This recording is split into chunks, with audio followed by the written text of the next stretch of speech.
My informant was offended enough to call me, but not so offended that he would share his buddy's name. He said it bothered him as a veteran to see our national symbol treated so disrespectfully. I wouldn't judge the man too harshly. The sight of an eagle always moves me too, and not just on account of its magnificence. My friend had been a pilot and a POW in Vietnam, I had to remember. The bald eagle also happens to be a federally endangered species, I said, which at the time it was. I looked up the punishment for killing one, a maximum 5 years in prison and a $250,000 fine. A pileated woodpecker passed overhead, rising and falling as they do on the wing. Charley followed the red-crested bird with his eyes. "What's your game plan, Warden Bowditch?" "After I pass the eagle off to a biologist, I'm going to tear apart the ice fishing camp on 3rd Machias. Want to join me kicking down doors?" He gave me a look of fatherly forbearance. "Your shooter won't be there, you know." "What should I do then, Charley?" "Stoking that anger inside you won't help catch the bastard. Take it from me, young feller." He pulled thoughtfully on his chin. "What sort of man shoots an eagle for sport, would you say? An evil one? What sort of man shoots an eagle for sport but won't claim his trophy if it means getting scratched up and wet in a beaver bog?" For once I wished he wouldn't play Socrates with me. A lazy and cowardly one?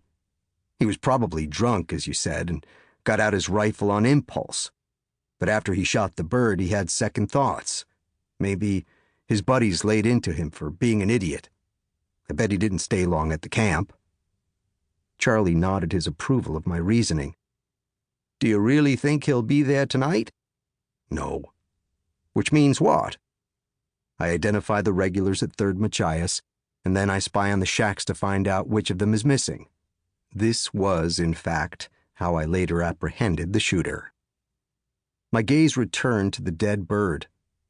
Beneath its crystalline shroud, it looked less like a formerly living creature than a macabre sculpture. My gloved hand moved of its own volition to brush the powder off its hooked yellow beak. "In all your years as a warden, did you ever see something this awful?" The old pilot tensed beside me, enough that his dog noticed and drew close to his leg for a reassuring pat on the head. "Charley?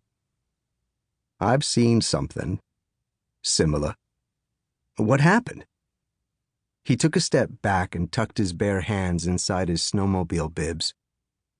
"I don't know as it would be wise to tell you the story." "Why not?" He considered my question a long time. A fresh gust filled the dooryard with shimmering snow particles that no longer seemed magical. "Because it involved a man by the name of Jack Bowditch," he said finally. "My father? He shot an eagle?"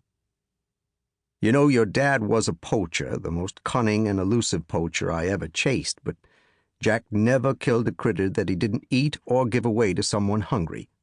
He wasn't Robin Hood, we both know that, but he followed his own code, I guess you'd say. Jack was like a lot of combat vets I've known.